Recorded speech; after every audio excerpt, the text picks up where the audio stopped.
wish to throw those things away. Why do you wanna keep in touch now?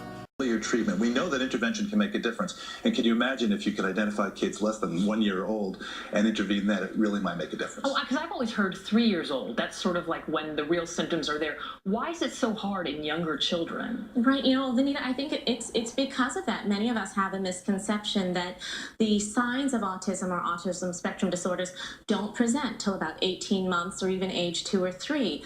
We now understand that there are signs even shortly after the moment of birth. Also, all kids develop at different paces, even in kids who are not on the spectrum. So I think as parents, or even as care providers, we're not entirely sure what to look for when. But John, even though this is a small study, I still find it to be so kind of empowering for parents, because while we're still looking for a definitive cause of autism, whether we know there's genetic components or environmental, we can still really also focus on a cure while we're still looking for that cause. So I think it's really sort of good news for parents who want to get out there and protect their kids. And if not a cure, at least effective treatment. Precisely. That's the first time I'm also hearing right after birth. That's really interesting to know.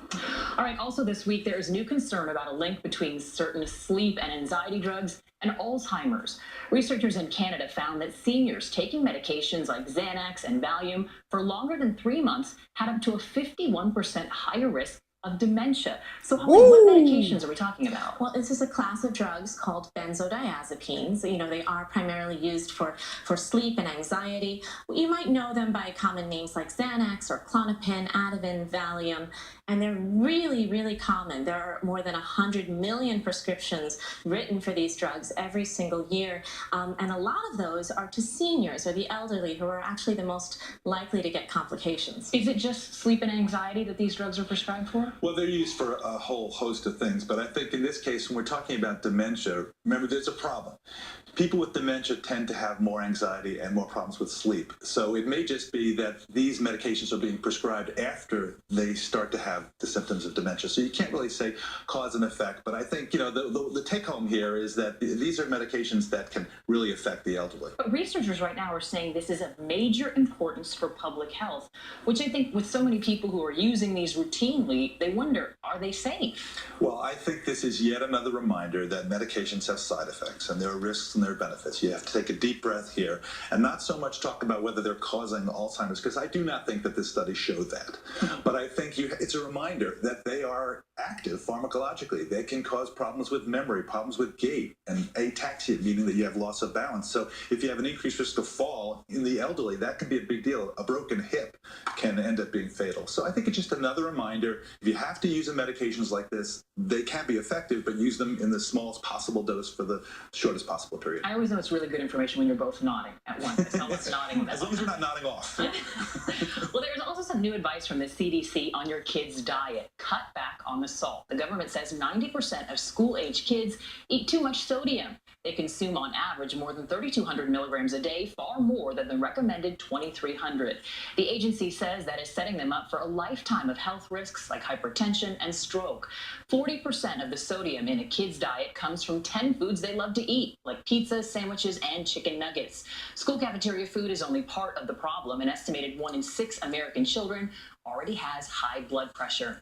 Hundreds of kids across the Midwest could be victims of a serious respiratory virus. Many of the children needed to be hospitalized after having trouble breathing. It is spreading well ahead of flu season, and the start of the school year is only making it easier to infect other kids. So what kind of virus is this? It's called an enterovirus. It's very common, 10 to 15 million people are infected every year. The main problem is that it can affect the respiratory tract just like the common cold does, except for if the kid is very small, right, and you have small breathing airways. Then when you develop wheezing, there's not a lot of reserve, and a lot of these kids are ending up in the hospital. But you look at when this outbreak started, which is in mid-August, and it certainly feels like the cases keep piling up. How is it spreading?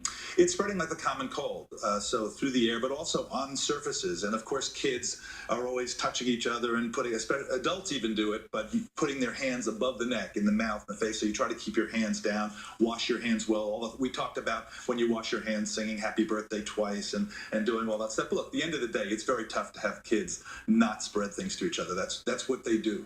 Well, finally this morning, the Wall Street Journal says couples on different sleep schedules can expect marital conflict. Experts say the spouses with out-of-sync routines have less satisfying relationships. They spend less time together. They have less sex than couples who sleep during the same hours. So much for absence makes the heart grow fonder. Let me see if I get this straight. So if you want to have more sex, you should be in the same room at the same time, and both of you should be awake. It seems so logical. We're going to have to get some research. Yeah, that's right. Gosh, for this study. Dr. John LaFouque, Dr. Holly Phillips, thank you both so much. Coming up next, the national anthem turns 200. Did you know the man who wrote The Land of the Free was a slaveholder? You're watching CBS This Morning, Saturday.